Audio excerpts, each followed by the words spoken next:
بسم اللہ الرحمن الرحیم۔ السلام علیکم، میں جلیل خان کلاچی، آپ میرے یوٹیوب چینل دیکھ رہے ہیں۔ گزرے والا آج پاکستان کی سیاسی منظرنامے میں پورا دن کیا کچھ ہوتا رہا، تفصیلات آپ کے ساتھ میں شیئر کرتا ہوں۔ شروع کرتے ہیں جناب علی عمران خان کی کیس سے۔ آج سیفر والے کیس میں عمران خان کی ضمانت کے حوالے سے سماعت مقرر تھی، لیکن ایک مرتبہ پھر معزز جج صاحب جج ابو الحسنات ذوالقرنین جس کا نام ہے، وہ آج ایک مرتبہ پیش نہیں ہوئے، عدالت میں نہیں آئے کیونکہ موصوف رخصت پر ہے۔ اچھا، آپ کو یاد ہوگا یہ وہی جج صاحب ہیں جنہوں نے یہ کہا تھا کہ میں دلاور نہیں ہوں، میں دلیر ہوں۔ بہرحال آج وہ دلیر جج صاحب عدالت میں پیش نہیں ہوئے تو کہا گیا کہ 8 ستمبر تک وہ رخصت پر ہیں، لہٰذا 9 ستمبر تک سماعت ملتوی کر دی جاتی ہے۔ سائفر کیس کے حوالے سے یہ یہاں تک ہو گیا، یعنی میں آپ کو مختصراً آج پورے دن میں کیا کچھ ہوتا رہا آپ کو بتا رہا ہوں، تو اسی وجہ سے لہٰذا ہم تھوڑا سا آگے چلتے ہیں۔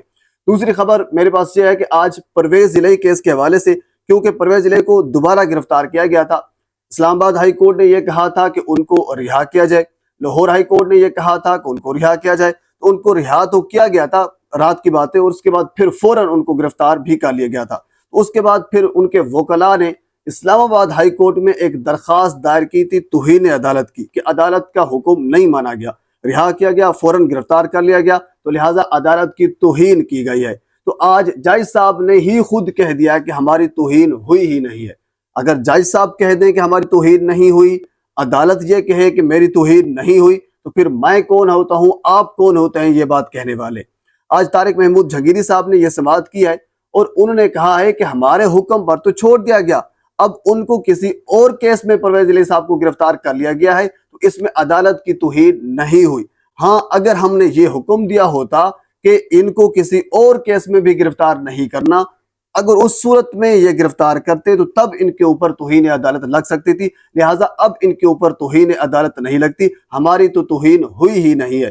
یہ مسئلہ اپنی جگہ پہ موجود ہے کہ پرویز الہی جس کیس میں ان کو گرفتار کیا گیا ہے جوڈیشل کمپلیکس میں، کل اس کے اوپر مکمل تفصیل کے ساتھ آپ کے ساتھ میں ویڈیو شیئر کر چکا ہوں کہ ایک نامعلوم افراد کی جو لسٹ تھی یا FIR تھی، جو مقدمہ تھا، اس میں ان کو ڈال کر، حالانکہ اس دن پرویز الہی صاحب اسلام آباد پنڈی میں موجود ہی نہیں تھے، وہ بندہ لاہور میں تھا۔ ایک بے بنیاد کیس بنا کر، FIR درج کر کے، مقدمہ بنا کر پرویز الہی صاحب کو گرفتار کیا گیا۔ یہ مسئلہ اپنی جگہ پہ موجود ہے، اس کے اوپر انہوں نے کوئی سوال نہیں اٹھا، انہوں نے یہ کہا ہے کہ ہماری تو توہین ہوئی ہی نہیں ہے۔ جب عدالت نے یہ کہہ دیا ہے، کیونکہ وکلاء نے درخواست دی تھی توہین عدالت کی، تو آگے توہین عدالت کہاں سے ہوئی؟ عدالت نے یہ کہہ دیا، جج صاحب نے یہ کہہ دیا ہماری توہین نہیں ہوئی، تو ظاہر سی بات ہے درخواست ساری خارج ہو گئی، انڈرسٹوڈ ہے۔ اچھا، یاد رکھیے کسی بھی عدالت کا یا کسی بھی ملک کا معیار اس کی جوڈیشری پر ہوتا ہے۔ جب انصاف ملتا ہے تو معیار بلند ہوتا ہے۔ جب انصاف کون دے گا؟ ججز صاحبان دے گا نا، یعنی کسی بھی عدالت کا معیار اوپر جائے گا یا پھر عدالت کی بے توقیری ہوگی تو یہ ججز صاحبان کی وجہ سے ہوتی ہے۔ آج اگر توہین عدالت کے نوٹسز جاری ہو جاتے تو یقین مانے عدالت کا وقار بلند ہو جاتا نا۔ تو بہرحال انہوں نے عدالت کے وقار کو کسی اور جگہ پہ رکھا، اپنے وقار کو بھی کسی اور جگہ پہ رکھا، کسی اور کے وقار کو آگے رکھا، اور انہوں نے کہا کہ ہماری توہین عدالت ہوئی ہی نہیں ہے، وہ جو درخواست توہین عدالت کی وہ خارج کر دی گئی۔ اچھا، اس کے آگے انتہائی اہم ترین خبر وہ یہ ہے، اچھا ایک سائٹ پر اس جیسے ججز صاحبان ہیں اور دوسری سائٹ پر کچھ ایسے بھی ہیں۔ اب ظاہر سی بات ہے ہاتھ کی 5 انگلیاں برابر نہیں ہوتی، جسٹس بابر ستار جیسے لوگ بھی ہیں۔